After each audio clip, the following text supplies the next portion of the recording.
जब लग गुरु मिले न साचा, तब लग गुरु करो 10 पांचा। क्या गुरु बदल सकते हैं? क्या गुरु बदलने से पाप लगता है? अध्यात्म के इस मैदान में आखिर सही गुरु कौन है? गीता जी में वर्णित तत्वदर्शी संत कौन है? इन सभी प्रश्नों के उत्तर जानने के लिए अवश्य सुनिए जगत गुरु तत्वदर्शी संत रामपाल जी महाराज के मंगल प्रवचन।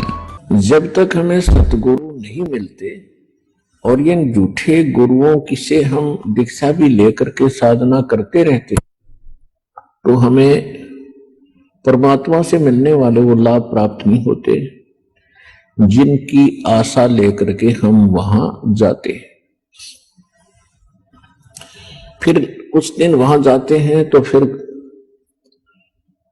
मन में आता है कि कोई लाभ नहीं हो रहा, तो कोई दूसरा व्यक्ति बता देता है कि मैं वहां जाता हूं, वहां से ऐसे बहुत से लाभ होते हैं। फिर वो वहां जाना शुरू कर देता है, वहां से भी कुछ राहत नहीं मिलती है, तो फिर वो नास्तिक हो जाता है। ये सोच लेता है कि कोई भगवान नहीं और किसी के पास कोई ज्ञान नहीं, या तो वो उस कष्ट में मर ही जाता है या फिर नास्तिक होकर अपनी ही सूझबूझ से वो धनी होने की चेष्टा करता है, चोरी करने लगता है, रिश्वत लेता है, मिलावट करता है और ज्यादा कर्म बिगाड़ लेता है। तो परमात्मा ने स्वयं आकर के एक सतगुरु की भूमिका की और उन्होंने ये यथार्थ ज्ञान, यथार्थ भक्ति विधि और सभी क्रियाएं बताई और सभी परहेज बताए जो मर्यादाएं हमें रखनी अनिवार्य है एक भक्त को, तो वो सभी मर्यादाएं भी परमात्मा ने ही बताई। तो सतगुरु परमात्मा ही होता है या फिर परमात्मा का कृपा पात्र कोई संत विश्व में एकाध ही होता है? वर्तमान में एक ही होता है, विश्व में दो सतगुरु नहीं होते। तो कहने का भाव यह है कि जब परमात्मा सतगुरु की भूमिका करने आए थे सन 1398 से सन 1518 तक काशी शहर के अंदर एक जुलाहे के रूप में, एक सिंपल मैन के रूप में अपना दैनिक कार्य करके दिखाया। एक कृत्रिम परिवार था, कृत्रिम बनावटी। वो कैसा था कि परमात्मा सतलोक के अंदर रहते हैं। सतलोक वो स्थान है जिसको गीता अध्याय नंबर 18 के श्लोक नंबर 62 में कहा है कि अर्जुन तो सर्वभाव से उस परमेश्वर की शरण में जा, उसकी कृपा से ही तू परम शांति को और शाश्वतम स्थानम यानी सनातन परम धाम को प्राप्त होगा। गीता ज्ञानदाता अपने से अन्य किसी परमेश्वर की शरण में जाने को कह रहा है, तो वो परमेश्वर सतलोक में, शाश्वत स्थान में, सनातन परम धाम में रहता है और वहां से वो चलकर आता है यहां संसार के अंदर अपनी ही जानकारी को स्वयं बताने के लिए। तो इस लीला अनुसार परमात्मा सन 1398 में बनारस यानी काशी शहर के बाहर एक तालाब था, उसका नाम है लहर तारा तालाब। उसके अंदर कमल के फूल के ऊपर आकर विराजमान हुए, एक नवजात शिशु का रूप धारण किया। वहां से एक नीरू नीमा नाम के जुलाहा दंपत्ति थे, उनके कोई संतान नहीं थी। वो प्रतिदिन स्नान के लिए वहां जाया करते थे। जून का महीना था, पूर्णमासी का दिन, सुबह ब्रह्म मुहूर्त में वहां जब वो स्नान करने के लिए गए तो परमात्मा को वहां कमल के फूल पर एक बालक के रूप में उन्होंने प्राप्त किया, घर ले आए। परमात्मा ने 25 दिन तक कुछ भी आहार नहीं किया। माता पिता जो मुंह बोले माता पिता थे, यानी कृत्रिम परिवार था उनका, वो चिंतित हुए फिर परमेश्वर की कृपा हुई, उनको प्रेरणा हुई और एक कुंवारी गाय लाई गई। कुंवारी गाय ने दूध दिया। उस कुंवारी गाय का दूध परमात्मा पिया करते थे बालक रूप में। ऋग्वेद मंडल नंबर 9 सूक्त नंबर 1 मंत्र 9 में यह प्रमाण है कि परमात्मा जब शिशु रूप धारण करके एक लीला करने आते हैं, उस समय उनकी परवरिश की लीला कुंवारी गायों के द्वारा होती है। और कबीर सागर के अंदर, ज्ञान सागर में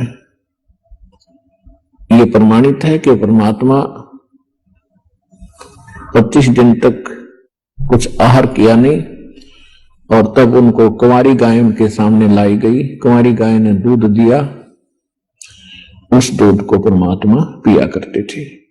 एक तो यह सिद्ध होता जा रहा है कि हु इज गॉड, परमात्मा है कौन। जो वेदों को हम सत्य मानते हैं, वेद परमात्मा की महिमा से युक्त हैं, परमात्मा के गुणगान ही वेदों के अंदर लिखा गया है, भगवान का विधान बताया गया है।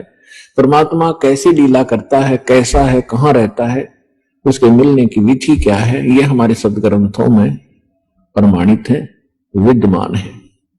तो उन्हीं सदग्रंथों से आज ये निष्कर्ष निकल रहा है, ये सत्य सामने आ रही है कि परमात्मा साकार है।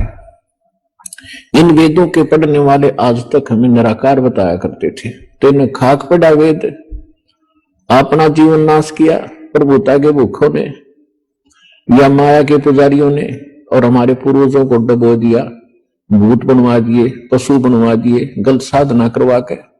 वो भोले भाले थे, ये संस्कृत के बोलने वाले गुरु बने चतुर दिखाई देते थे। उन्होंने सोच लिया था कि बड़े विद्वान हैं, संस्कृत भाषा बहुत जानते हैं, सदग्रंथों को ठीक से जाना होगा, समझा होगा, लेकिन उनको कै ख भी पता नहीं था उन हमारे धर्म गुरुओं को, हमारे सदग्रंथों का, और ना उनका कोई अपना अनुभव था, जिस कारण से इन्होंने सारा ज्ञान उलट बता दिया। उस ज्ञान को सीधा करने में हमें कितना संघर्ष करना पड़ रहा है। 120 वर्ष परमात्मा रह गए चले गए, किसी ने नहीं सुना वो क्या कहा करते थे। वो 600 वर्ष पहले बताया करते थे कि 3 देव की जो करते भक्ति उनकी कदे ना हो है मुक्ति। और इसी बात का इतना भयंकर विरोध करवा दिया था धर्म गुरुओं ने। परमात्मा के साथ 100 सितम किए, ऐसे पैर ढाए, कलेजा मुंह को आता है उनकी लीलाओं को देखकर। वो हमारे लिए भटक रहे थे, हम उनके पीछे पड़ गए। तू जुलाहा है, तू धारणक है, क्या जाने भगवान के बारे में, तने क्या पता सदग्रंथों का। जो परमात्मा ने 600 वर्ष पहले वो ज्ञान दिया था, वो लिपिबद्ध कर दिया गया आदरणीय धर्मदास साहिब जी के द्वारा। और आज वो ज्ञान जो भगवान बताया करते थे, आज हमारे सदग्रंथों में ज्यों का तो मिला। तो इससे सिद्ध है कि जो हमारे धर्म गुरु थे वो हमारे सिलेबस से, हमारे दातम ग्रंथों से अपरिचित थे, बिल्कुल महामूर्ख थे। जो टीचर अपने सिलेबस से परिचित नहीं है तो टीचर नहीं, वो तो महामूर्ख व्यक्ति है, विद्यार्थियों का नाशक है। तो कहने का भाव यह है कि जब परमात्मा 5 वर्ष के हुए, 5 वर्ष की आयु में 104 वर्ष के आयु के एक विद्वान पंडित ब्राह्मण स्वामी रामानंद जी को परमात्मा ने ज्ञान के अंदर पराजित कर दिया। उनको जवाब नहीं आ रहा था। तो कहने का भाव यह है कि परमात्मा ही स्वयं आकर के ज्ञान देते हैं।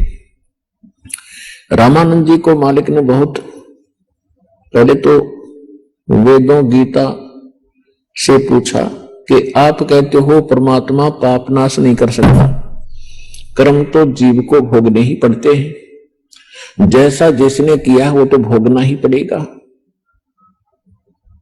और भक्ति भी करते ही रहना होगा। परमात्मा ने एक ही प्रश्न किया था, स्वामी जी आप ग्रंथों को मानते हैं, क्या आप वेदों को सत्य मानते हैं? स्वामी रामानंद जी वेदों को आधार मानकर ही जनता को ज्ञान बताया करते थे, और साथ में पुराणों को, गीता को, सबको आधार बताते थे और परमात्मा को निराकार बताते थे। और एक सामान्य थ्योरी बना रखी थी, एक साधारण शब्द ने एक सिद्धांत बता रखा था। पहले तो अपने जंतर मंत्र बताते हैं, ये कर लो, वो कर लो, ये जाप कर लो, ये हवन करवा दो, इतना दान कर दो, गंगा में स्नान कराओ, प्रयाग में पिंड भरवा दो, योगा पिंड भरवा दो। जब सारा कुछ करवा कर थक जाते हैं, कुछ राहत नहीं मिलती, फिर लास्ट में कहते हैं ये तुम्हारे प्रारब्ध के अंदर लिखा हुआ संस्कार है, ये तो भोगने से ही कटेगा, भक्ति करते रहो। अब यहां आकर के परमात्मा का जो ज्ञान है ये सीधा करता है प्रत्येक पहलू को। परमात्मा ने कहा कि यदि भक्ति करने वाले भक्त को और संकटों ने घेर रखा है, आपकी क्रियाओं से राहत मिली नहीं, तो वो संकट तो उसके ऊपर चौंका क्यों है, वो पीड़ित है, दुखी है। तो भक्ति करेगा कैसे, उसका विश्वास कैसे बनेगा परमात्मा के ऊपर कि कोई परमात्मा शक्ति है।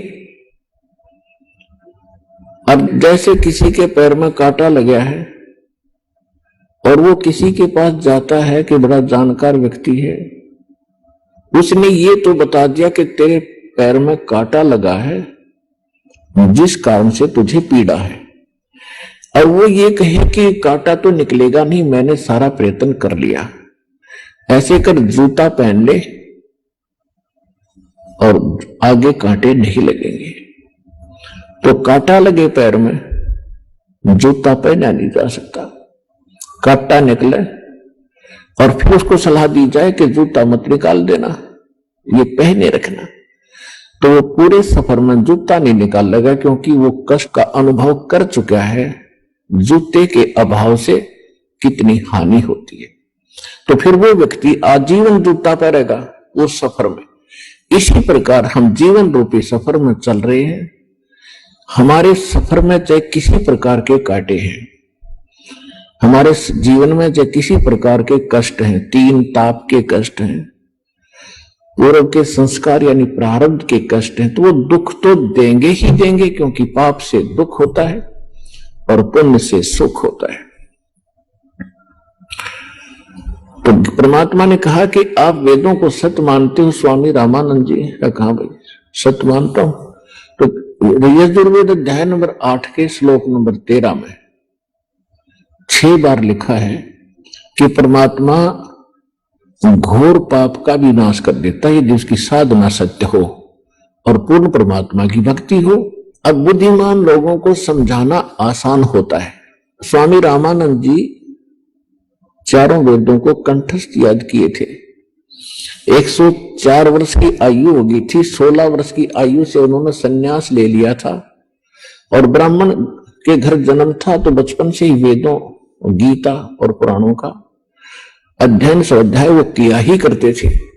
उनको कंठस्थ याद था कि यजुर्वेद अध्याय नंबर 8 के मंत्र नंबर 13 में ऐसा ही लिखा है। तो ऐसे गर्दन हिला रहे थे स्वामी जी। तो फिर परमात्मा से उन्होंने पूछा कि जो साधनाएं हम बताते हैं इनसे कोई राहत हो नहीं रही, और वेद कुछ और कहते हैं, हमारा अनुभव उन पर खरा नहीं है, इसका कारण क्या है? तो परमात्मा ने कहा आपका इष्ट देव कौन है? परमेश्वर कबीर जी ने पूछा कि आपका पूज्य देव कौन है? स्वामी जी ने कहा कि मेरा पूज्य देव भगवान विष्णु है, और इनके समांतर हम भगवान शंकर और गणेश, दुर्गा आदि को भी आदर से और पूज्य ही मानते हैं। लेकिन मैं वैष्णव साधु हूं, वैष्णव पंथ से जुड़ा हूं, मेरा इष्ट विष्णु जी है। विष्णु जी सतगुण है। परमात्मा ने पूछा, कहा सतगुण कहो और चाहे विष्णु जी कहो, एक ही है, ठीक है। तो परमात्मा ने कहा आप विष्णु जी, ब्रह्मा जी, शिव जी को क्या मानते हो? स्वामी जी ने कहा कि ब्रह्मा जी की जन्म मृत्यु होता है, इनकी आयु 100 वर्ष की है, ये फिर पुनः जन्म ले लेते हैं, तुरंत उसी रूप में आ जाते हैं, जैसा उनको अज्ञान पढ़ा रखा था, सुन रखा था। लेकिन भगवान शंकर और भगवान विष्णु ये अजर अमर है, और भगवान विष्णु ही 3 लीला करता है। रजोगुण युक्त होकर ये सृष्टि रचते हैं, सतोगुण युक्त होकर के ये पालन करते हैं, और तमोगुण युक्त होकर के ये संहार कर देते हैं। ये स्वयं ही सब कार्य करते हैं। ये अजरो अमर है, अविनाशी है। अब परमेश्वर 500 वर्ष के और महात्मा जी 104 वर्ष के। परमात्मा कहते हैं देवी भागवत 3रा स्कंद, उसमें आप पढ़ कर देखिएगा। अब वर्तमान के अंदर तो दास आपको बताएगा, सचित्र मोटा टाइप, गीता प्रेस गोरखपुर से प्रकाशित, पृष्ठ 123 के ऊपर लिखा है। विष्णु जी कहते हैं तुम शुद्ध स्वरूपा हो, अपनी मां दुर्गा को तुम शुद्ध स्वरूपा हो, ये सारा संसार तुम्ही से उद्भासित हो रहा है। मैं ब्रह्मा और शंकर आपकी कृपा से विद्यमान है। हमारा तो जन्म और मृत्यु होता है, आविर्भाव और तिरोभाव होता है। हम नित्य नहीं हैं, हम अविनाशी नहीं हैं, आप ही नित्य हो, प्रकृति देवी हो। फिर भगवान शंकर कहते हैं कि भगवान विष्णु के बाद उत्पन्न होने वाले ब्रह्मा भी जी भी तो आपके ही पुत्र हैं, तो फिर मैं भी तो आपका ही बेटा हुआ। आगे काफी प्रकरण है इसके अंदर। तो परमात्मा ने कहा कि आप कहते हो इनके जन्म मृत्यु नहीं है, अरे इनके देखो ये खुद कहते हैं हम तो जन्मते और मरते हैं, हमारी माता दुर्गा है। और पिता कौन है इनका? अब वो तो बता ही चुके थे कि इनका कोई माता नहीं, कोई पिता नहीं। तो परमात्मा ने कहा मोती मुक्ता दर्शत नाही, ये जग है सब अंदरे, दिखत के तो नैन चश्म इनका फेरा मोतिया बंदरे। ये दिखे तो बड़े विद्वान, संस्कृत को याद कर रखा कंठस्थ, सारा 2-2 घंटे संस्कृत में भाषण देते रहते हैं, और कह का पता नहीं तुम्हें अपने सदग्रंथों के बारे में। इसके लिए बताया कि जिसको मोतिया बंद हो जाता आंखों में, उनकी आंखें बड़ी स्वस्थ दिखाई देती हैं, लेकिन उनको दिखता कुछ नहीं, वो नपट अंधे होते हैं। इसी प्रकार इन ऋषि महर्षियों और इन आचार्यों गुरुओं पंडितों के बारे में कबीर साहब कहा करते थे कि मोती मुक्ता दर्शत नाही, ये जग है सब अंदरे, दिखत के तो नैन चश्म इनके फेरा मोतिया बंदरे। संस्कृत भाषा को बोलते हैं तब तो ऐसा लगता है जैसे बड़े विद्वान होंगे, और जब इनके अंदर की तलाशी ली जाती है, इनसे प्रश्न किया जाता है, ये चौड़े में फेल हो जाते हैं। ये नपट अंधे हैं, आंखों वाले अंधे हैं, इनको ज्ञान नहीं। तो परमात्मा ने कहा कि फिर आपने ये पढ़ा क्या स्वामी जी? अब स्वामी जी कति टूट गए। देखो साधु संत भक्त परमात्मा के लिए ही प्रयत्नशील होते हैं। जो भक्त हैं उनको भी भगवान की तलाश है, इसलिए वो किसी गुरु के पास गए हैं। और गुरु जो पद पे प्राप्त बैठा है वो भी तो भगवान के लिए ही घर से निकला है, उसने प्रयत्न प्रारंभ किए हैं तो परमात्मा के लिए किए हैं। आज ठीक है वो गुरु पद पर बैठ गया और बहुत से शिष्य भी हो गए हैं, तो उसने पुनः विचार करना पड़ेगा, क्योंकि उसको परमात्मा की आवश्यकता है। यदि उसका मार्ग गलत है तो आज भी ठीक किया जा सकता है उसको, और यदि आज भी ठीक नहीं करेगा अपने अभिमानवश, तो वो दूना दोषी होगा। वो इस कैटेगरी का होगा कि जानबूझ साची तजय करे झूठ तेने, और ताकि संगत है प्रभु सौ पद में भी ना दे। वो कृत घनी व्यक्ति होगा, चाहे वैसे गुरु बना बैठा है, जिसको ये पता लग गया तेरा ज्ञान गलत, तेरा नाम गलत, तेरी साधना गलत, और वो फिर भी हार मानने को स्वीकार नहीं है, यानी फिर भी ये नहीं कहता अपने शिष्यों को कि भी मेरा मार्ग गलत है। तो वो कृतघ्नि प्राणी बताया है, उसके विषय में कहा है कि जानबूझ साची तजय और करे झूठ तेने और ताकि संगत है प्रभु स्वप्न में भी नहीं थे। इसे नालायक आदमी की तो सपने में भी भेंट नहीं होनी चाहिए इसके साथ। और जो उनका फंसे बैठे हैं भोली श्रद्धालु, अब उन्होंने स्वयं सोचना पड़ेगा। अगर वो गुरु होगा और भगवान की खोज में होगा तो पहले वो कहेगा अपने शिष्यों को, क्योंकि जो दास ज्ञान देता है सबसे पहले खटक उन गुरुओं को लगती है, क्योंकि उनके विषय में बोला जा रहा है कि उसका ज्ञान गलत, राधा स्वामी पंथ का ज्ञान गलत, उनके नाम गलत, उनकी साधना गलत। धन सतगुरु सच्चा सौदा सिरसा और जगमाल वाले के बारे में कहा जा रहा है, उनका नाम गलत, उनका ज्ञान गलत, उनकी भक्ति गलत, उनका रास्ता गलत। और जितने भी ये ब्रह्मा विष्णु महेश के पुजारी, आसाराम सुधांशु जी, ये इनका सारा मार्ग गलत, और ये तीन देव की भक्ति करते हैं, इनमें जीव का मोक्ष नहीं। तो इनको सबसे पहले इस बात पर जोर देना चाहिए। ये क्यों कह रहा रामपाल दास? इसका उद्देश्य क्या है? कम से कम उद्देश्य जानकर हमारे सदग्रंथों को, लिटरेचर को पढ़ रहे ये संत दास की उनसे विनम्र प्रार्थना है, उनका भी जीव रक्षा होगी। उनके अंतर्गत जो भोले श्रद्धालु फंसे पड़े हैं उनको संत मान के, संत वही होता है जिसके पास पूर्ण ज्ञान हो और साधना ठीक है, नहीं तो भक्त नहीं है, ना वो गुरु है। वो तो एक अपना जीवन नाश कर रहे हैं। तो उनसे दास उनके हित के लिए कह रहा है। जैसे कोई रास्ते में जा रहा है और काफी लंबे सफर पर पहुंच गया और वहां उसको कोई टोक रहा है, कहां जा रहे हो भाई? तो उस स्थान का नाम बताते हैं और वहां कोई व्यक्ति खड़ा है, वो कहता है ये रास्ता ठीक नहीं है आपका, आप बहुत गलत जा रहे हो। तो उस व्यक्ति को क्या करना चाहिए? 1, 2, 4 और से सलाह लेनी चाहिए भी सचमुच में जा रहा हूं, ये मार्ग ठीक है कि नहीं। और उसके साथ झगड़ने लग जा कि तू क्यों बोल रहा है मेरे मार्ग को गलत, तूने कैसे बता दिया गलत? तो ये बुद्धिमान का काम नहीं, ये तो महान नीच व्यक्ति करता है ऐसा व्यवहार। कोई कहता है भी तेरा रास्ता ठीक नहीं, तो उसने धन्यवाद करना चाहिए इसका और सोचना चाहिए भी बता कैसे गलत जा रहा हूं, मेरा विश्वास दृढ़ कर कि मैं गलत जा रहा हूं। तो और नहीं तो मैप हमारे पास है, उस नक्शे को, उस मानचित्र को सामने धर ले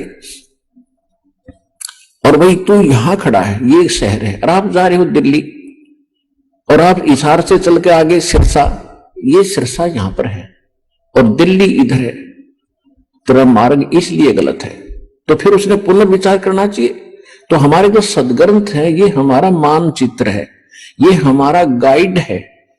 जो संत हमारे सदग्रंथों के विरुद्ध बताते हैं और विरुद्ध जा रहे हैं और अपने भक्तों को ले जा रहे हैं, उनके लिए दास प्रार्थना कर रहा है कि आप शास्त्र विधि कर मनमाना आचरण करे और करवा के अपना जीवन नाश कर रहे हो और आपके आश्रित इन भोले श्रद्धालुओं के जीवन को नाश करके उनका भार अपने सिर पर धरकर पाप के भागी बन रहे हो। दास उनको इतना सतर्क करना चाहता है कि कुछ समझो और विचार करो।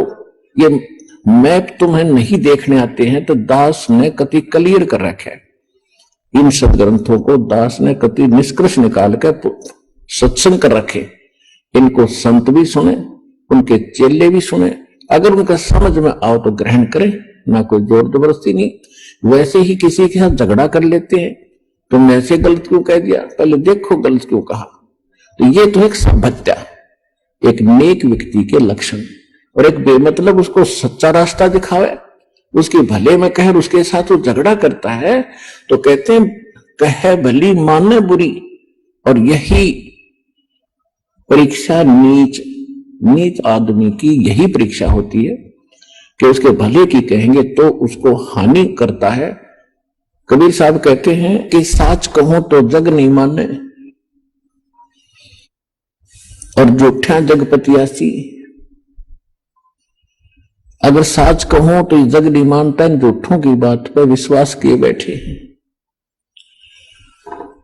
तो दास का जो उद्देश्य है, कहने का भाव ये था, परमात्मा और स्वामी रामानंद जी की जो चर्चा चल रही थी,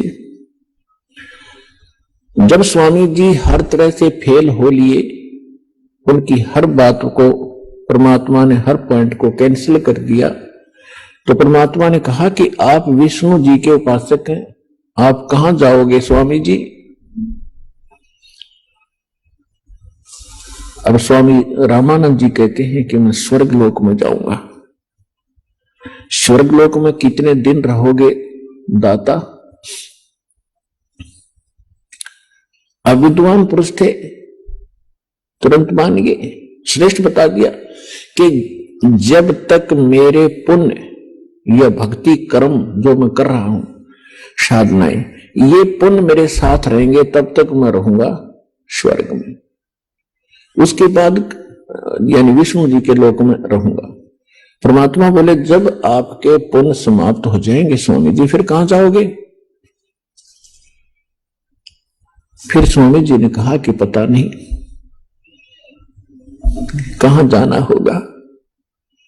तो फिर ये क्या उद्देश्य लेकर आप भक्ति कर रहे हो? उसके बाद परमात्मा कहते हैं मैं बताता हूं आप कहां जाओगे। यहां पर आपके जो साधना आप कर रहे हो, ब्रह्म तक की साधना, पर ब्रह्म तक की साधना, एक पार ब्रह्म यानी पूर्ण परमात्मा को छोड़कर अन्य जिस भी देव को इष्ट मानकर आप भक्ति करते हो, उनको क्या लाभ होगा? किया हुआ वर्क डन मिलेगा, किया कर्म प्राप्त होगा। और यहां दोनों कर्म बनते हैं, पुण्य कम बनते हैं, पाप घने बनते हैं। ये अक्षित्र ऐसा है। जैसे पृथ्वी ऊपर पग जो धारे, करोड़ जीव एक दिन में मारे। एक दिन में करोड़ों जीवों को मारकर आप घर बैठते हो, किस लिए? अपने पेट के लिए। तो यहां दोनों कर्म आपके सुरक्षित हैं, पुण्य भी और पाप भी। पुण्य भी ऐड होते हैं, जुड़ते चले जाते हैं पुण्यों में, और पाप जुड़ते चले जाते हैं पापों में। तो यहां पाप घने होते हैं, पुण्य कम होते हैं। पुण्य तो करने से होते हैं, पाप स्वतः होते हैं।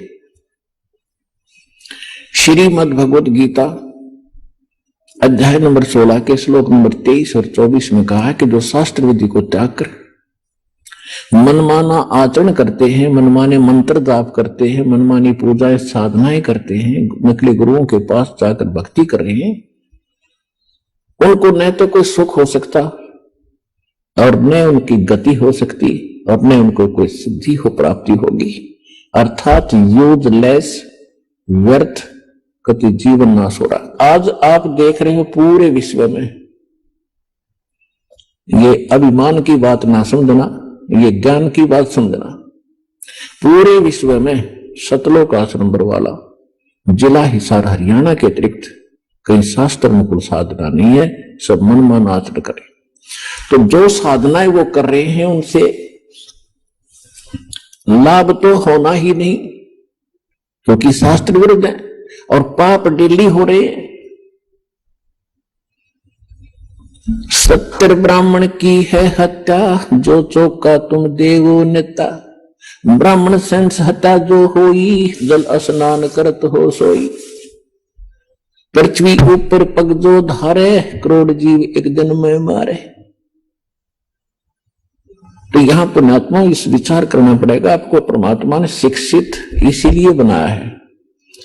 शिक्षा हम पढ़ रहे हैं, ग्रहण कर रहे हैं, एक रोजी रोटी का उद्देश्य लेकर हम सभी अपने बच्चों बेटा बेटियों को पढ़ा रहे हैं कि शिक्षा ग्रहण करें और आगे नौकरियां प्राप्त करें, कि रोजी रोटी ठीक चले। ये भी दास आपको बता दे, 1 करोड़ स्टूडेंट विद्यार्थी प्रतिवर्ष शिक्षा पूरी करके फील्ड में आ जाते हैं। इन कितनों को नौकरी मिलती है? 1% को। 1 लाख मुश्किल से,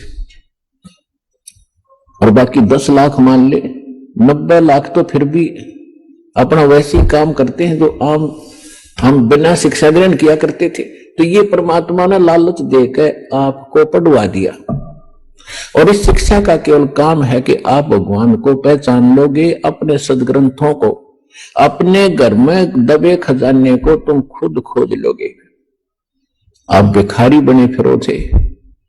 पूर्व पश्चिम उत्तर दक्षिण फिरदा दाणे दाणे नु, सर्व कला सतगुरु साहेब की हरि आए हरि आने नु। कि तुम एक पेट के लिए पता नहीं कहां कहां भटक रहे हो, और जब हमें सत साधना मिल जाएगी तो भगवान का विधान है आपका बरकत शुरू कर देगा, आपके घर भर देगा। जब आपकी नीयत भर जाएगी तो आपका घर भर गया, और आपके आए हुए संकटों का निवारण करेगा। लाखों रुपये बीमारियों पर लग रहे थे, हजारों रुपए बीड़ी तंबाकू शराब, महीने में 10-10 हजार रुपए खराब कर देते थे, वो बचत होगी। और फिर हम बेमतलब की परंपराएं बनाए बैठे हैं, इनको खत्म करेंगे। हम भगत बनकर जिएंगे तभी हम आगे सफर पर बढ़ेंगे। तो प्रश्न सदा उसी पर आते हैं। अब हम सदग्रंथों को स्वयं समझ रहे हैं और तब हम आगे बढ़ रहे हैं, और आपको विश्वास बहुत आसानी से हो रहा है। तो परमात्मा उनको बता रहे हैं पुण्य तो करने से बनते हैं, पाप अपने आप बनते हैं। यहां का ये व्यवस्था ऐसी है। आपको बता दिया कि आप सुबह से लेकर शाम तक पेट के लिए या वैसे किसी काम वश जाते हो, तो एक दिन में हजारों जीवों को मारकर उनका पाप अपने सिर धर लेते हो, वो आपके बैंक अकाउंट में। आपने पुण्य क्या किया सारा दिन में हिसाब लगा लो, और करते हो तो शास्त्रविद त्याग का मनमाना आचरण करते हो, उसका विशेष बेनिफिट आपको मिलना नहीं। तो वो थोड़ा बहुत पुण्य करते हो, कहीं छोटा मोटा कोई भंडारा कर दिया, पक्षियों को पशुओं को कोई दाना वगैरह डाल देते हो, छोटी मोटी कोई धर्मशाला प्याऊ बनवा दी, या कहीं कोई भंडारा कर दिया, कंबल बांट दिए, ये छोटे मोटे पुण्य है। ये भी शास्त्र विरुद्ध है। जो मूल उद्देश्य मनुष्य का वो सफल नहीं होता इनसे। अब जैसे जमीन है, 1 एकड़ जमीन, उसमें फसल पैदा करने के लिए गेहूं बाजरा ज्वार जो हमारे जीवन रक्षक है, हमारे जीवन की जो आवश्यकता है, उसको प्राप्त करने के लिए उस 1 एकड़ जमीन को कितनी बार तो बाना पड़ता है, संवारना पड़ता है। हमारे यहाँ हरियाणा क्षेत्र के अंदर जो विशेषकर नहरी स्थान है, उसमें तो कम से कम 6-6 बार हल से ट्रैक्टर से उसको संवारा जाता है 1 एकड़ जमीन को। तो स्वयं किया, वो भी पैसे लगे अपनी मजदूरी, या किसी ट्रैक्टर से उसको संवारा तो उससे भी पैसे लगे। फिर उसके अंदर बीज डाला, गेहूं चने बाजरा ज्वार का जो भी हमने क्रॉप बीजनी है, फसल बीजनी है, वो भी पैसा लगा। फिर उसमें खाद डाला, उसमें पैसा लगा, दवाई डाली, उसमें पैसा लगा, और फिर उसको सिंचाई की, उसमें पैसा लगा। फिर उसको निकलवाया, मेहनत मजदूरी लगी या पैसा लगा। फिर वो 2 दाने घर आए, और उसी जमीन को आप छेड़ो मत, 1 वर्ष देखना उसमें कितना अड़ंगा पैदा हो जाएगा, वह दिखाई भी नहीं दे जमीन, और कोरा कुबाड़ जामेगा जो आपके यूज का नहीं है। इसी प्रकार ये हमारा शरीर रूपी एक पृथ्वी है जहां हम रह रहे हैं। इस लोक में पाप तो अपने आप होते हैं बगैर किए, और पुण्यों को करने के लिए एक विधान है। जैसे फसल तैयार करने के लिए सारा प्रोसेस अपनाना पड़ता है, सारा तरीका अपनाना पड़ता है, सब विधि, तो तब वो गेहूं प्राप्त होता है, तब वो व्यक्ति सुरक्षित होता है, आवश्यक वस्तु से प्राप्त होती है। तो कहने का भाव ये है पुण्यात्माओं, तो परमात्मा ने कहा तुम कौन राम का जपते जापम, तात कटे न ये तीनों तापम। तुम किस राम का भजन करते हो जिस कारण से आपकी साधना से, आपके द्वारा बताए गए इस मंत्रों से आपके व्ययों को लाभ नहीं हो रहा। आप उन भगवानों की भक्ति कर रहे हो जो आपकी किस्मत में लिखे हुए उन पापों का वो नाश नहीं कर सकते। और वेद बताते हैं परमात्मा घोर पाप भी नाश कर दे। तो इससे सिद्ध है आपको वो परमात्मा मिला नहीं है जिसकी तरफ वेद संकेत करते हैं। इति सिद्ध। वो परमात्मा कौन है? यजुर्वेद अध्याय नंबर 5 के और श्लोक नंबर 32 में कहा है, उसी कसी माने वो पूर्ण शांतिदायक है। गीता अध्याय नंबर 18 के श्लोक नंबर 62 में गीता ज्ञानदाता कहता है कि अर्जुन तो सर्वभाव से उस परमेश्वर की शरण में जा, उसकी कृपा से तो परम शांति को और सनातन परम धाम को यानी शाश्वत स्थान को, अविनाशी स्थान को, सत्यलोक को प्राप्त होगा, परम शांति को प्राप्त होगा। अब वेद क्या बताते हैं? यजुर्वेद अध्याय नंबर 5 श्लोक नंबर 32 में कहा है, उसी कसी यानी जो पूर्ण शांतिदायक है। कबीर असी, वो कबीर है, वो कबीर परमात्मा है। वेदों में उसको कबीर देव कहते हैं, हम उसको कबीर साहब कहते हैं, और कुरान शरीफ में उसको अल्लाह अकबर कहा है। वो कबीर असी, बमभारी असी, वो कबीर परमात्मा है जो बमभारी माने बंधनों का, अरी माने शत्रु, जो बंधनों का शत्रु है। अंगारी असी, जो पाप नाशक है, पापों का शत्रु। अग माने पाप, अरि माने शत्रु, जो पापों का शत्रु है, जो पाप नाशक है। और बमभारी जो कर्म बंधनों, जो हमारे, क्योंकि हम संस्कार से यहां फंसे हैं, हमारे संस्कार यहां पर हैं, तभी हम उन संस्कारों से जन्म मृत्यु में लगे हुए हैं। कभी किसी से हमारा संयोग है, किसी के हम पुत्र बन गए, किसी की पुत्री बन गए, किसी के पति बने, किसी की पत्नी बने। तो ये संस्कार हमारे जो हैं, इनके कारण हम बंद में हैं, और ये काल की बंद है, कैद है, बंदी ग्रह है। तो फिर परमात्मा खुद बताते हैं कि बंदी छोड़ हमारा नामम, अगर अमर है अस्थिर ठामम। अमर करूं सतलोक पठाऊं, ताते बंदी छोड़ कहाऊं। अमर करूं, तुम्हें यहां सदा के लिए सुखी कर दूंगा, जन्म मृत्यु से रहित कर दूंगा, तुम्हारे सब पापों का नाश करूंगा, सब संस्कार और बंधन यहां से समाप्त कर दूंगा, इसलिए मैं बंदी छोड़ कहलाता हूं। अनंत कोट ब्रह्मांड में बंदी छोड़ कहाँ आए, सो तो एक कबीर हैं जो जननी जने नमाए। आदरणीय गरीबदास साहिब जी गांव छुरानी जिला झज्जर वाले, हरियाणा वाले को परमात्मा मिले थे। 10 वर्ष की आयु थी तब उनकी। किसान के घर जन्म था, जाट जाति में, खेतों में अपना पशु चरा रहे थे, गौवें चरा रहे थे। वहां परमात्मा आए सतलोक से, जैसा उनके नियम में है, अच्छी आत्माओं को मिलते हैं, उनको अपने ज्ञान से परिचित कराते हैं, सतलोक ले जाते हैं। सतलोक ले जाकर के आदरणीय गरीबदास साहिब जी को वापस छोड़ा, उनको मृत जान करके शमशान घाट पर रख दिया था, चिता के ऊपर रख दिया था। जब चिता के ऊपर वो सचेत हुए, उठ कर चले, तो उनको आभास हुआ कि सचमुच मैं कहीं और देश में गया था। अन्यथा वो सोच बैठते, घर पर स्वप्न होता तो सोचते मैं स्वप्न देखकर आया हूं। घर में हाहाकार मचा था, रिश्तेदार इकट्ठे हो गए थे और उनको चिता के ऊपर रख दिया गया था। तब उनको सचमुच वो एकदम दृश्य सारे सत्य महसूस हुए, और परमात्मा ने उनके अंतःकरण में वो यथार्थ ज्ञान योग उनका खोल के और वो फीड कर दिया था, यथार्थ ज्ञान उनके अंदर भर दिया था। परमात्मा के ज्ञान से, परमात्मा के से प्राप्त दिव्य दृष्टि से गरीबदास साहिब जी ने फिर बताया, अनंत कोटि ब्रह्मांड का एक रति नहीं भारे, सतगुरु पुरुष कबीर हैं ये कुल के सिरजनहार। यानी हमारे सदग्रंथ बताते हैं कबीर इज गॉड, आंखों देखा वो महापुरुष बताते हैं Kabir is God. Who Kabir, वो कौन कबीर?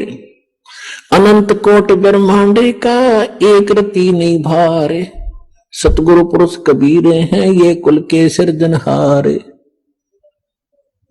हम सुल्तानी नानक तारे दादू को उपदेश दिया, जात जुलाहा भेद न पाया वो काशी माहे कबीर हुआ।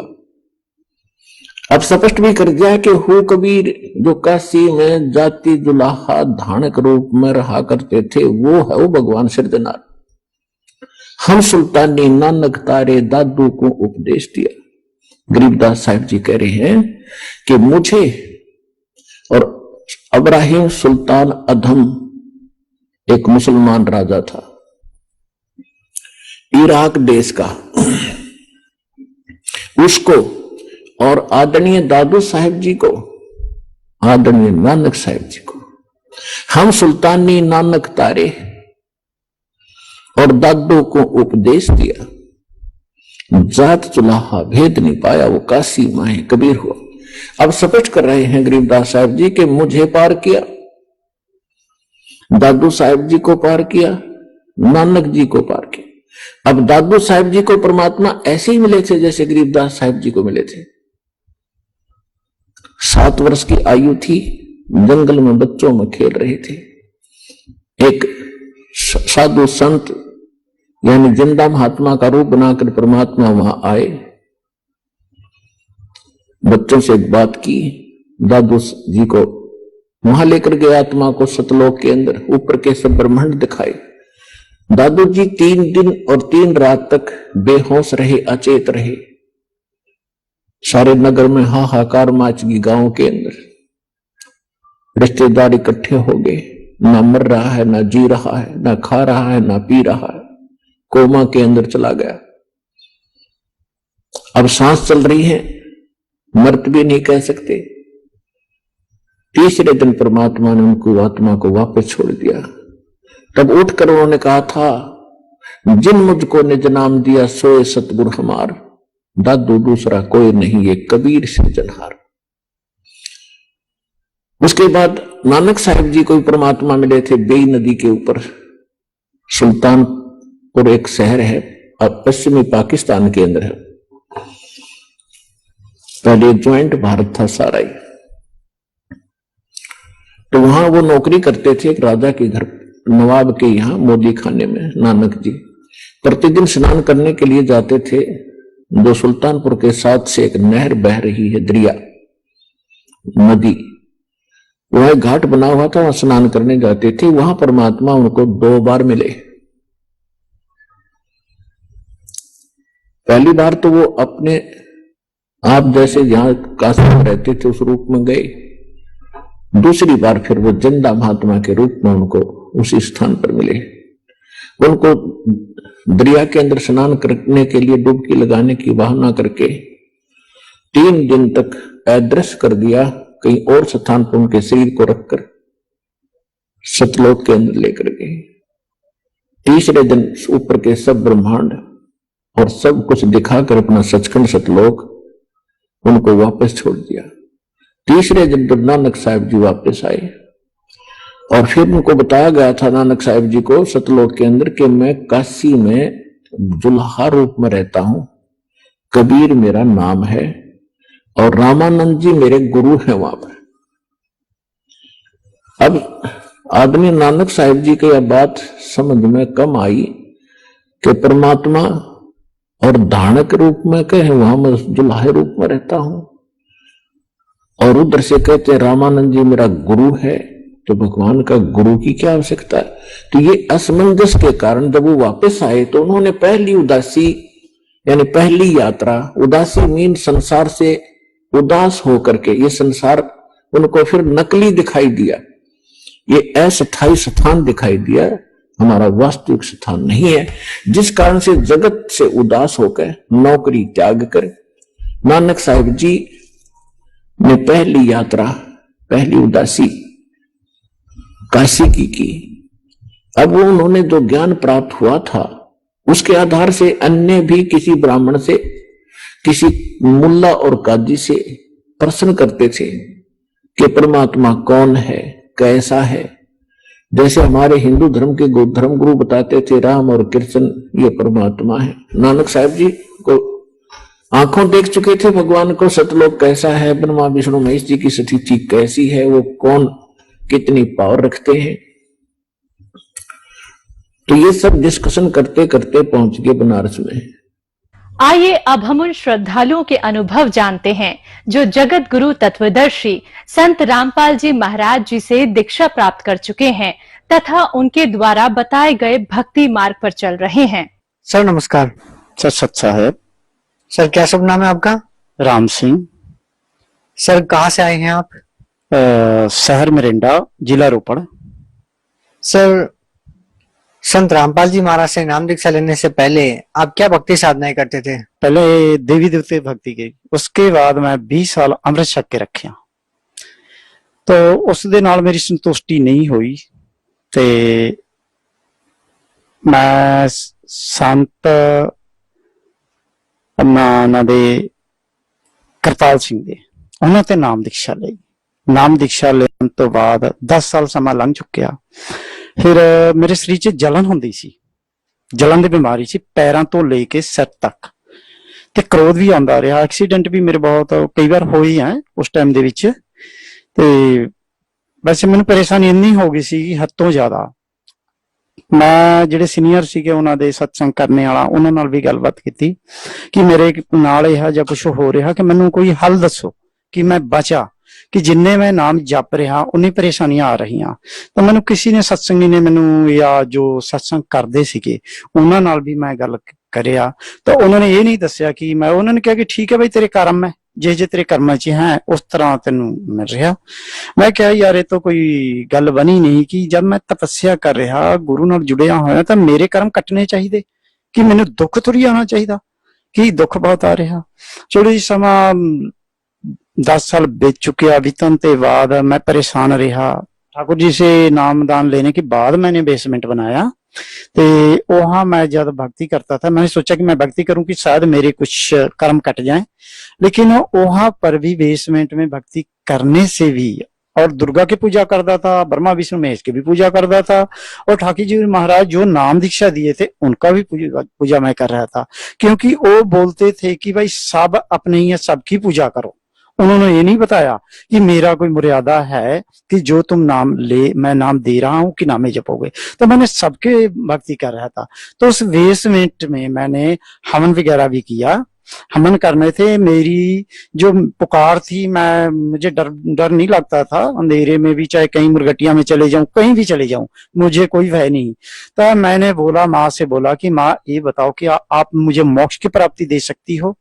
तो मुझे आवाज आई, तकरीबन 12-1 बजे रात में मैं बैठा था, मुझे आवाज आई कि नहीं बेटे, कि मैं मोक्ष की प्राप्ति नहीं दे सकती हूँ तुझे, कि मैं तुझे ती पुत्र धन दौलत सब दे सकती हूँ, इज्जत मान दे सकती हूँ, कि मैं मोक्ष की प्राप्ति नहीं दे सकती हूँ, क्योंकि मैं इत्थे तक मेरी पहुंच नहीं।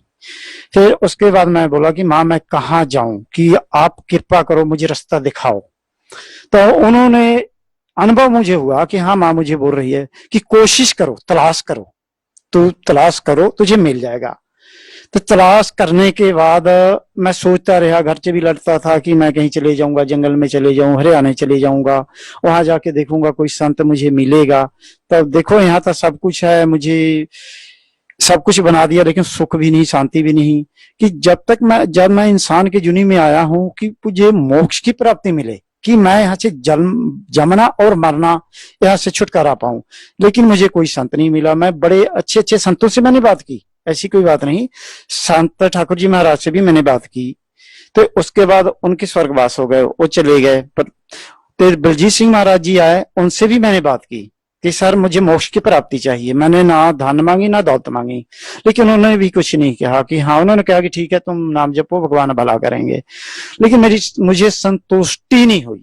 संतुष्टि ना होने कारण मेरी तलाश शुरू थी कि मैं परमेश्वर से मिलूं, परमेश्वर से मिलूं। सर आप संत रामपाल जी महाराज के शरण में कैसे आए? हाँ जी, संत रामपाल जी महाराज के शरण में मैं ऐसे आया कि जसमेल दास जी, उन्होंने संत रामपाल जी महाराज जी हरियाणा हिसार जब गए थे, नामदान लेकर आए थे, तब मेरी दुकान है, उस दुकान में आए और उन्होंने मुझे मोबाइल से सुनाया कि ऐसा है, ये चीज है कि आप नामदान लो, कि वहां तुम्हारे सुधार हो जाएंगे। मैं 1-2 दिन मैंने कोई खास करके नहीं इंटरेस्ट ली। उसके बाद तीसरे चौथे दिन उन्होंने ये बताया कि चैनल 7:40 पर उनकी सत्संग आती है कि आप सत्संग सुनो। तो मैं अपने घर चले गया, उन्होंने फोन की कि हाँ भाई सत्संग आ गया है, सत्संग सुनो। मैं सत्संग सुना, सत्संग सुनने के बाद 2 दिन 4 दिन 10 दिन सत्संग सुना। उसके बाद मेरे मन च बेचैनी आ गई, क्योंकि मुझे तलाश थी पहले से ही कि बेचैनी आई। मैं इनको बोला कि चलो मुझे ले चलो, नामदान दिवाओ। सर, संत रामपाल जी महाराज से नाम दीक्षा लेने से पहले कुछ नियमों का पालन करना पड़ता है। सर, वो नियम कौन से हैं?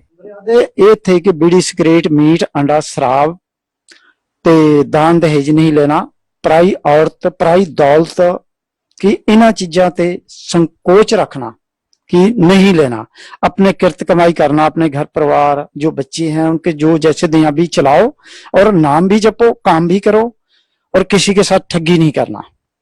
समझे, ये मर्यादे थे और कोई ऐसी गलत मर्यादे नहीं थे। जो जो मर्यादे वही थे कि आज से 300 साल पहले 10वें पातशाह ने चलाए सी। 10वें पातशाह ने यही मर्यादे चलाए थे कि अगर आप सिख बनोगे, खालसा बनोगे, तो आपको पराई दौलत, औरत, दान दहेज, ठगी ठोरी सब छोड़ना पड़ेगा, तब आप मेरा सिख बनोगे। तो लेकिन नहीं, अब तो ऐसे इंसान हैं कि अमृत जरूर छकते हैं। मैंने भी अमृत छका था, तो मैं सब कुछ चलता था मेरा, कोई ऐसी बात नहीं थी कि जो किसी से ले लिया चल भाई कोई बात नहीं चलेगा। तो कहने का मतलब कि वहां उन्होंने बताया कि आपको सब कुछ त्यागना पड़ेगा, ठगी ठोरी पराई चीज त्यागने के बाद। फिर उसके बाद मैंने नामदान लिया। सर, संत रामपाल जी महाराज की शरण में जाने के बाद आपको क्या लाभ मिला? हाँ जी, संत रामपाल जी महाराज जी के पास जाने से मुझे लाभ, पहले लाभ था मेरी है कि मेरे शरीर में जलन की बीमारी थी, तकरीबन हर समय होती हो रहती थी। ऐसी कोई बात नहीं कि कोई दवाई से भी नहीं ठीक होता था, या कई बार मैं बहुत चंगे अच्छे डॉक्टर से, MBBS डॉक्टर से मैंने दवाई ली, लेकिन नहीं ठीक हुआ। फिर संत रामपाल जी महाराज के पास जाने से पहले तो मेरी एक जलन की बीमारी थी कि उनके आशीर्वाद से ही मेरी जलन की बीमारी ठीक हो गई। दूसरी बात है कि मेरे घर परिवार में हर समय झगड़ा लड़ाई करते ही रहते थे हम तकरीबन। तो एक लड़ाई झगड़ा बंद हो गई, हमारे घर में शांति, मेरे मन में शांति हुई। दूसरी लाभ है कि जो कारोबार, पहले मेरे पास पैसे आते जरूर थे पर जाते कहाँ थे ये मुझे मालूम नहीं होता था। अब मेरे घर में पैसे भी खर्चते हैं। पहले कभी घर वाली बीमार हो गई, कभी बच्चे बीमार हो गए, कभी मेरे पोते बीमार हो गए, लेकिन वो बात नहीं है। अब मैं बेशक मैं अकेला नामदान लिया हूं, मेरे बच्चे नहीं लिए हैं, मुझे कोई ये नहीं कहते कि आप नामदान क्यों ले। उनको बहुत खुशी है कि जो आपको अच्छा लगता है ठीक है आप ले लिए नामदान, बहुत अच्छी बात है। मुझे इतना ज्ञान हो गया संत रामपाल जी महाराज के पास जाके कि मुझे देवी देवता के पूजा करने से क्या बेनिफिट है और पूर्ण परमेश्वर, कबीर परमेश्वर की पूजा करने से क्या बेनिफिट है। शास्त्र अनुसार संत रामपाल जी महाराज है ना, वो शास्त्र अनुसार पूजा बताते हैं, शास्त्र अनुकूल बताते हैं कि जो देवी देवता की पूजा करते हैं उनको मालूम नहीं, क्योंकि मुझे भी मालूम नहीं था। अब मुझे इतना ज्ञान हुआ मेरे संत रामपाल जी महाराज के पास जाने से कि नहीं, मैं हिंदू हूं तो मुझे, सिख हूं तो मुझे ग्रंथ साहब के अनुसार पूजा करना चाहिए। अगर हिंदू है तो उनको गीता जी के अनुसार पूजा करनी चाहिए, अगर सिख है या ईसाई है तो उन्हें बाइबल और कुरान के अनुसार करनी चाहिए। कि मैं वो सोच के आज जितने भी फोटो थे वो अपने अपने जगह पर पहुंचाने के बाद मैं आज बिल्कुल संतुष्ट हूं, खुश हूं। कोई जलन की बीमारी नहीं है, कोई मुझे दवाई लेने की जरूरत नहीं है। मेरे कारोबार जो पहले इच्छा थी है मैं ये कर लूं, है मैं वो कर लूं, कोई इच्छा नहीं है, लेकिन काम मेरे सब चलते हैं। कोई पैसे की प्रॉब्लम नहीं है, घर में लड़ाई नहीं है, मेरे बच्चे बहुत मेरे कहने में हैं और परिवार में मेरी हर तरह से तकरीबन ठीक हूं मैं। सर, संत रामपाल जी महाराज जी किस धर्म को श्रेष्ठ मानते हैं? हाँ जी, संत रामपाल जी महाराज जी हमें यही बताया जी, हमारी जाति है, मानव धर्म हमारा है, हिंदू मुस्लिम सिख ईसाई धर्म नहीं कोई नहीं आ रहा। समझिए कि मेरे गुरु जी है कि धर्म प्रति कोई ऐसी बात नहीं करते कि वो सब ये कहते हैं कि बच्चे हैं हमारे, सब मेरे बच्चे हैं कि चाहे हिंदू है, चाहे मुस्लिम है, सिख है, चाहे ईसाई, उनके लिए कोई धर्म नहीं है, एक कोई है, सब इंसान। इस करके मेरे गुरु जी के सोचने के अनुसार वही मैं सोचता हूँ कि मैं भी यही सोचता हूँ कि मैं घूमता फिरता कारोबार मेरा पेपर का है, मैं हर एक इंसान से संपर्क है मेरा, मेरी सोच भी ऐसे ही होगी। जो मेरे गुरु जी ने मुझे बचाया उसका प्रभाव मेरे ऊपर भी है। मैं भी धर्म नहीं मानता हूँ क्योंकि मैं इंसान हूँ, जैसे गुरु जी मुझे समझाते हैं सिखाते हैं उसी तरह से मैं भी चलता हूँ। सर, कुछ लोगों का कहना है कि संत रामपाल जी महाराज अन्य धर्म गुरुओं की निंदा करते हैं। संत रामपाल जी महाराज अपने सत्संग प्रवचनों में अन्य धर्म गुरुओं के ऊपर कटाक्ष करते रहते हैं। सर, क्या संत रामपाल जी महाराज अन्य धर्म गुरुओं की निंदा करते हैं? नहीं, संत रामपाल जी महाराज मेरे किसी धर्म गुरु के निंदा नहीं करते। वो ये कहते हैं कि अगर आपको मालूम नहीं है, ये भी नहीं कहते कि आपको ज्ञान नहीं है, वो ये कहते हैं कि आप नहीं पढ़े शास्त्र को तो आप शास्त्र पढ़ो, कि मेरे पास ज्ञान गंगा किताब है, ठीक है, आप पढ़ लो, पढ़ के अपने ग्रंथ मिलाओ, मिलाने के बाद ठीक है मेरे पास आओ, आम चर्चा कर लो, बैठो। बड़े प्यार सत्कार से बुलाते हैं, निमंत्रण देते हैं कि आप आओ मेरे पास बैठ के बातचीत करो, अगर ठीक है तो आओ मेरे साथ जुड़ के, जितने भी आत्मा है सबको तलाश है परमेश्वर की, आप इसको भरमाओ मत, इसको तबाह मत करो, इसको लैंड, ठीक है मैं ये नहीं कह रहा हूं कि मैं परमेश्वर हूं, लेकिन ज्ञान देखो जो शास्त्र में लिखा हुआ उसको मानो। आप मुझे भी मत पूछो कि मैं क्या हूं, अब शास्त्र चार वेद है, चारों वेद में पढ़ो और देखो, उसके अनुसार ज्ञान दो। और मेरे पास ठीक है, मेरे पास आके जैसे भी है विचार करो, जो भी है, कि जो मेरे गुरुजी हैं किसी को भरमाते नहीं, किसी की निंदा नहीं करते हैं। वो तो एक गंदे नाले से गिरे हुए इंसान को निकाल के ना अच्छे स्वस्थ पानी में और परमेश्वर के साथ जोड़ना चाहते हैं। परमेश्वर के साथ जितने जो धर्मगुरु हैं वो, क्योंकि उनको ज्ञान नहीं है, ज्ञान इस करके नहीं कि काल ने पहले ही भरमाया हुआ है। सर, आप भगत समाज को क्या संदेश देना चाहते हैं? भगत समाज को मैं संदेश तक क्या दे सकता हूँ, मेरी कोई आवश्यकता नहीं, इतने जोग मैं नहीं हूँ, लेकिन मैं ये जरूर कहूंगा भगत समाज को कि देखो ये समय से बार बार नहीं आता कि आप और कुछ नहीं तो ज्ञान गंगा पुस्तक है और कई ऐसी पुस्तक हैं कि पुस्तक मंगाए पढ़े। अगर पुस्तक भी नहीं मंगा सकते हैं आप तो चैनल 7:40 थे सत्संग आते हैं तो सत्संग सुने, सत्संग सुनने के बाद आप नाम दीक्षा ले। हर एक जिले में तकरीबन नाम दान देने का वो बनाया हुआ है सिस्टम कि नामदान ले, नामदान लेने के बाद अपने जीवन सफल कराए। तो यह तो हम बार बार आए लाखों बार करोड़ों बार, कदे कुत्ता कदे गधा कदे कुछ ये तो सब जानते हैं कि इंसान के जुनी मिलना बहुत मुश्किल है। 1,84,000 जुनी के बाद तो भी भुला भटका मिल जाता है, लेकिन बहुत मुश्किल है कि जब जानते हुए भी अगर फिर भी हम कोशिश नहीं करेंगे। देखो कोई भी संत है या कोई भी देवी देवता है मेरे चाचे नहीं, मेरे ताए नहीं। हम आजकल दुनियावी तौर से काम ये करते हैं कि मुझे बेनिफिट कैसे होना चाहिए, जब मैं दुनियावी क्योंकि मैं ले जा नहीं सकता हूं, फिर भी मैं सोचता हूं कि मुझे बेनिफिट कैसे होना चाहिए, जबकि मुझे जो आत्मा है ये मरती नहीं, ये भी मालूम।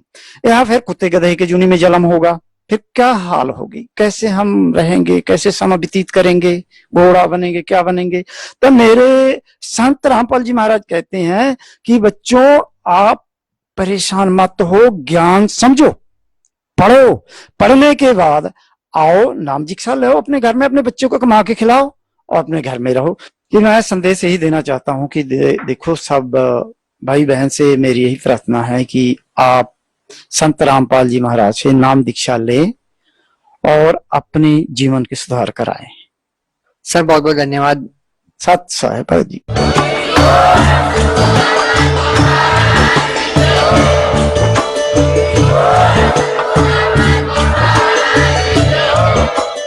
आप सुन रहे थे जगत गुरु तत्वदर्शी संत रामपाल जी महाराज जी के मंगल प्रवचन। अधिक जानकारी के लिए विजिट कीजिए हमारी वेबसाइट www.jagatgururampalji.org।